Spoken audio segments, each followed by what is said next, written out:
ఉమ్మడి వరంగల్ జిల్లా regional manager Srilatha గారు మనతో ఉన్నారు. అసలు ఆర్టీసీ ఫ్రీ బస్ అంటే కాంగ్రెస్ ప్రభుత్వం ఫ్రీ బస్ ఏదైతే అనౌన్స్ చేసిందో దానివల్ల మహిళలకి అంటే మనకి ఆర్టీసీకి న్యాయం జరుగుతుందా, అంటే లాభాల్లో వెళ్తుందా, నష్టాల్లో వెళ్తుందా, అసలు ఏంటి అనేది మన శ్రీలత మేడం అడిగి తెలుసుకుందాం. నమస్తే మేడం. నమస్తే అండి. చెప్పండి. యాక్చువల్గా అంటే ఫ్రీ బస్ ఇప్పుడు మన జనవరి 9th వస్తే కనుక ఎగ్జాక్ట్లీ 1 month అవుతుంది ఎగ్జాక్ట్లీ. సో ఈ 1 month అంటే ఆర్టీసీ వల్ల అసలు ప్రజలకి అంటే ఆర్టీసీకి లాభం ఉందా, నష్టం ఉందా, ఈ మహిళలు ఏ విధంగా ఉపయోగించుకుంటున్నారు, చాలా వరకు చూసినట్లయితే చాలా గొడవలు కూడా అవుతున్నాయి. సో దాని గురించి వివరంగా చెప్తారా కాస్త? మహాలక్ష్మి పథకం ఖచ్చితంగా ఆర్టీసీకి లాభదాయకమేనండి. ఎందుకంటే ఇంతకుముందు సొంత వాహనాల్లో ప్రయాణించిన వాళ్ళు, లేకపోతే కొంచెం ప్రైవేట్ వాహనాల్లో ప్రయాణించిన వాళ్ళు అందరూ ఆర్టీసీ బస్సులో ప్రయాణించడానికి మొగ్గు చూపిస్తున్నారు. ప్లస్ ఇది ప్రయాణికులకి ఫ్రీ, కానీ మేము దీనికి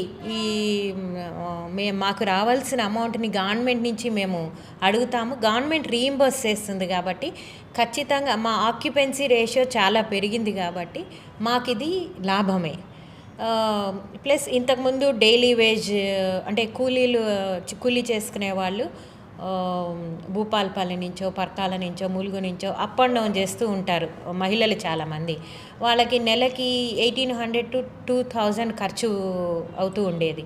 సో ఇప్పుడు అదంతా వాళ్ళు ఆదా చేసుకుంటున్నారు, మా బస్సులో ప్రయాణిస్తున్నారు. మా దృష్టికి వచ్చింది ఏంటంటే, కొంతమంది కూరగాయలు అమ్ముకోవడానికి కూడా మా బస్సులు ఎక్కి ఉప్పలు కూడా హైదరాబాద్ కూడా వెళ్తున్నారు.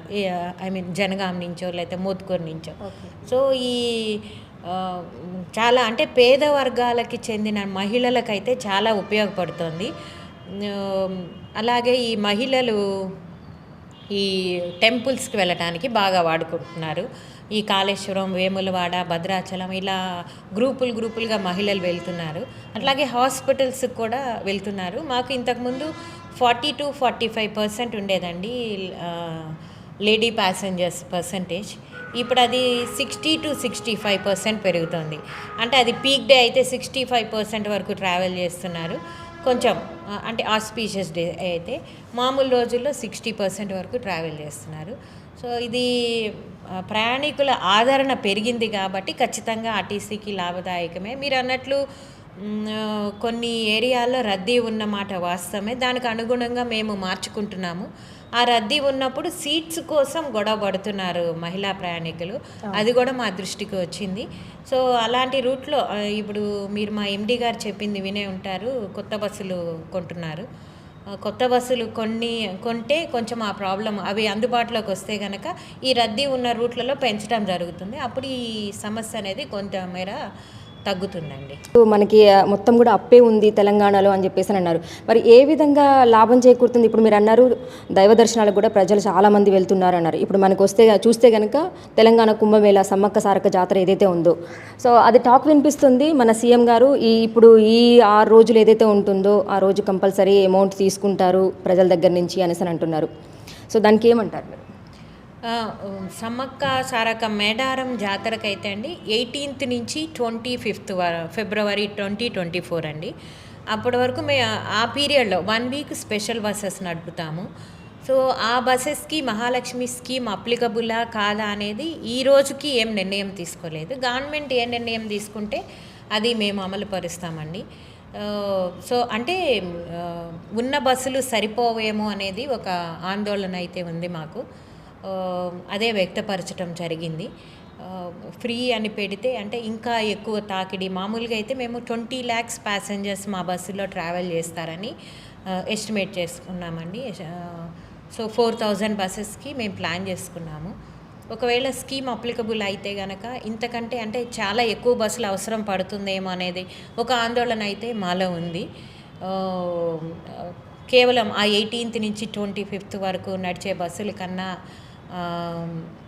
ఇది అంటే స్కీమ్ అప్లికబిలిటీ నుంచి ఏమైనా మినహాయింపు ఇస్తారా అనేది అయితే మాకు తెలియదు. ఇంతవరకు గవర్నమెంట్ డెసిషన్ ఏది ఉంటే అది ఇంప్లిమెంట్ చేస్తామండి. ఇప్పుడు ఆడవాళ్ళు ఏదైతే ఉందో హర్షించదగ్గ విషయం అయినా కూడా ఈ ఫ్రీ బస్ అనేది హర్షించదగ్గ విషయం అయినా కూడా మగవాళ్ళ దగ్గర నుంచి వ్యతిరేకత వస్తుంది. అంటే కనీసం మాకు ఇంతకుముందు స్త్రీలకు మాత్రమే అని అంటే వాళ్ళే కూర్చునేవాళ్ళు. సో అంటే మగవాళ్ళు కూడా అంటే అక్కడి నుంచి తీసేసి తర్వాత లేడీస్ కూర్చోవడం, ఇలా ఆడవాళ్ళకి సీట్లు ఇవ్వాలని చెప్పేసి కూర్చునేవాళ్ళు. కానీ ఇక్కడ మగవాళ్ళకి ఏంటంటే కనీసం మేము అమౌంట్ ఇచ్చుకొని తీసుకున్నది కూడా మమ్మల్ని కూడా సీట్లలో కూర్చోకుండా మహిళలే కూర్చుంటున్నారు అనేసి అని వ్యతిరేకత వస్తుంది. సో దానికి మీరు ఏం సమాధానం చెప్తారు? అదేనండి, రద్దీ ఉండటం వల్ల ఈ ప్రాబ్లం ఉంటుంది. సో ఇప్పుడు కొత్త బస్సులు అందుబాటులోకి వస్తే కనుక ఈ రద్దీ సమస్య తగ్గుతుంది. అప్పుడు అందరికీ సీట్స్ అవైలబిలిటీ అనేది పెరుగుతుంది కదా. దీనికి పరిష్కార మార్గం కొంచెం ఆ రద్దీ ఎక్కువ ఉన్న రూట్లలో బస్సులు పెంచడం అనేది పరిష్కార మార్గం.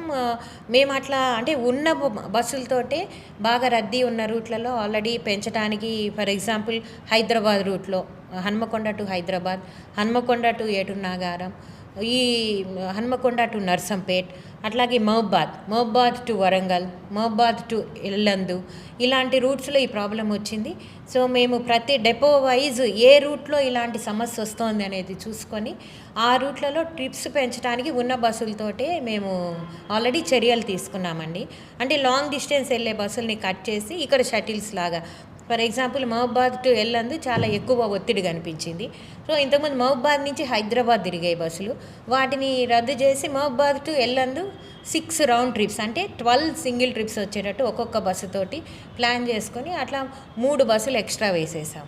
అంటే 36 ట్రిప్స్ పెరిగినట్టు. అట్లా ప్రతి రూట్లో కూడా మేము ఆ చర్యలు తీసుకుంటున్నాము నెమ్మదిగా. అంటే స్కీమ్ పెట్టిన కొత్తలో ఈ స్కీమ్ని మనము ఎట్లయినా ఉపయోగించుకోవాలి అనే దాంతో మహిళలు ఎక్కువ మంది వచ్చి, అప్పటి వరకు వాళ్ళు ఎక్కడెక్కడికో వెళ్ళాలనుకుని ఉంటారు దేవాలయాలకి. సో ఆ కోరిక తీర్చుకోవడానికి వాళ్ళు వచ్చి ఆ అవకాశాన్ని సద్వినియోగం చేసుకోవడానికి చాలామంది బయటకు వచ్చారు. ఇప్పుడు వన్స్ ఆ దర్శనాలు అది చేసుకున్న తర్వాత అంటే ప్రతిరోజు ఏమీ తిరగరు కదండి. సో పీక్ డేస్ ఎక్కువ రద్దీ ఉంటుంది. మామూలు రోజుల్లో మా బస్సులు సరిపోయే పరిస్థితి నెలకొంటుందని మేము అనుకుంటున్నాం. మేము దానికి అనుగుణంగా ఎక్సర్సైజ్ చేస్తున్నాము. సో కొన్ని రోజులైతే కనుక ఈ పరిస్థితి చక్కబడుతుంది. ఇంకా ఇప్పటికే చాలా వరకు చక్కబడిందండి. ఇంకా మేము చర్యలు తీసుకుంటూనే ఉన్నాం అలాంటి పరిస్థితి పునరావృతం కాకుండా. ఇప్పుడు బస్ అనేది అంటే ఇంత లిమిటేషన్, ఇంతమంది మాత్రమే ప్రజలు ఎక్కాలి అందులో అని చెప్పేసి ఏమైనా అంటుందా మేడం? లేకపోతే ఎంతవరకైనా ఫుల్ ప్యాకేజ్? ఇప్పుడు ఆటోలో చూసినట్లయితే అంటే అమౌంట్ కోసం అని చెప్పేసి అని ఇష్టానుసారంగా కొంతమంది ఫిల్ చేస్తున్నారు. అంటే అందరూ కాదు, ఇష్టానుసారంగా చాలామంది కూడా ఎక్కిస్తున్నారు. అలాగే బస్సులో కూడా ఫ్రీ బస్ అని చెప్పేసి అని ఎక్కడైతే బస్సు చేయి ఎత్తిన చోట ఆపకపోతే కనుక ఇలా ఎత్తినా కూడా ఆపట్లేదు, గవర్నమెంట్ ఫ్రీ ఇచ్చినా మీకేంటి అని చెప్పేసి అని ఇక్కడ కండక్టర్స్ కానీ వాళ్ళకి కానీ వ్యతిరేకత వస్తుంది. అంటే ఇష్టానుసారంగా ఎక్కువ మందిని పంపించేది ఏమైనా ఉందా? దాని మీద మీరు ఏమైనా ఫోకస్ చేస్తున్నారా? అంటే చట్ట ప్రకారం అయితే ప్రతి బస్సులో ఎంత మంది ప్రయాణం చేయాలనేది ఒక పరిమితి ఉందండి. కొన్ని పరిస్థితుల్లో నిలబడి కూడా ప్రయాణం చేస్తుంటారు. సిట్టింగ్ కెపాసిటీనే ట్రావెల్ చేయాలి. సిటీ హైదరాబాద్ సిటీలో అయితే దానికి ఎక్కువ ఉంది, నిలబడి వెళ్ళడానికి కూడా అనుమతి ఉంది. సో ఈ డిస్ట్రిక్ట్ బస్సుల్లో జనరల్గా సీటింగ్ కెపాసిటీ వరకే ఉండేటట్టే చూసుకుంటాం మేము. ఇది ఇట్లా కొన్ని అనివార్య పరిస్థితుల వల్ల నిలబడి కూడా ప్రయాణం చేస్తున్నారు. అదే ఇంతకుముందు చెప్పినట్టు మేము ఆ రద్దీ ఉన్న రూట్లో ట్రిప్స్ పెంచితే ఇప్పుడు నిలబడి ప్రయాణం చేయాల్సిన అవసరం లేకుండా, కాకపోతే మళ్ళీ పీక్ డేస్, ఇప్పుడు రేపు సంక్రాంతి హాలిడేస్ వస్తాయండి. హాలిడేస్ స్టార్ట్ అయ్యే రోజు, ఆ ముందు రోజు ప్రతి ఒక్కళ్ళు ఊళ్ళకి బయలుదేరతారు. సో ఆ టైంలో ఇప్పుడు కాదు, మహాలక్ష్మి స్కీమ్ కాదు, ఎప్పుడైనా ఏ సంక్రాంతి దసరా హాలిడేస్ ముందైనా కానీ మనకి ప్రాబ్లం వస్తుంది, నిలబడి వెళ్తూ ఉంటారు. సో అప్పుడు ఎన్ని బస్సులు వేసినా సరిపోని పరిస్థితి వస్తుంది.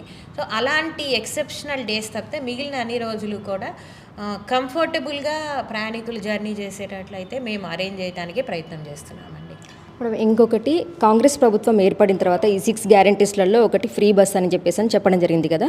సో అది కాకుండా అంటే దానివల్ల ప్రజలు ఎక్కువగా కూడా ఆర్టీసీ బస్ని యూజ్ చేసుకుంటారు, దానివల్ల మాకు లాభం జరుగుతుంది అని ఈ ఫ్రీ బస్ అనేది మీరు యాక్సెప్ట్ చేయడం జరిగిందా? గతంలో చూసినట్లయితే అసలు బయట అంటే ఆర్టీసీ నష్టాల్లో ఉంది అది ఇదని చెప్పేసి అని మన గత ప్రభుత్వం ఉన్నప్పుడైతే సో ఎంతోమంది కూడా అంటే రాస్తారోకోలు అవి ఇవన్నీ అన్ని ధర్నాలు అవి ఇవన్నీ కూడా చేశారు. సో అంటే ఈ ప్రజలు ఎక్కువగా ఫ్రీ అనేది చూసినప్పుడు ఈ బస్సుకి అలవాటయ్యి ఇక్కడ లాభాల బాటలో వెళ్తుంది అనే ఉద్దేశంతో మీరు ఫ్రీ ఇది యాక్సెప్ట్ చేసి దీన్ని ఇంప్లిమెంట్ చేయడం జరుగుతుందా? లేదు అంటే కనుక ఈ కాంగ్రెస్ ప్రభుత్వం ఇప్పుడు ఉంది కాబట్టి అలా 6 గ్యారెంటీస్లో ఒకటి ఈ ఫ్రీ మహిళలకి ఫ్రీ కాబట్టి ఇది ఇంప్లిమెంట్ చేస్తున్నారు. అంటే దేనికి ఎక్కువగా ఉపయోగపడుతుంది అసలు ఇది? అంటే ఇది ప్రభుత్వ రంగ సంస్థ అండి. ఫస్ట్ ఆఫ్ ఆల్ ఆర్టీసీ అనేది ప్రభుత్వ రంగ సంస్థ. ప్రభుత్వం తీసుకున్న ఏ నిర్ణయాన్నైనా ఆర్టీసీ అమలుపరచాలి. సో ప్రభుత్వ నిర్ణయాన్ని మేము అమలుపరచాల్సిన బాధ్యత మాకుంది, మేము అమలుపరుస్తున్నాము. అంటే నష్టాల్లో లేదు అంటారు, ఆర్టీసీ నష్టాల్లో లేదు అంటారు.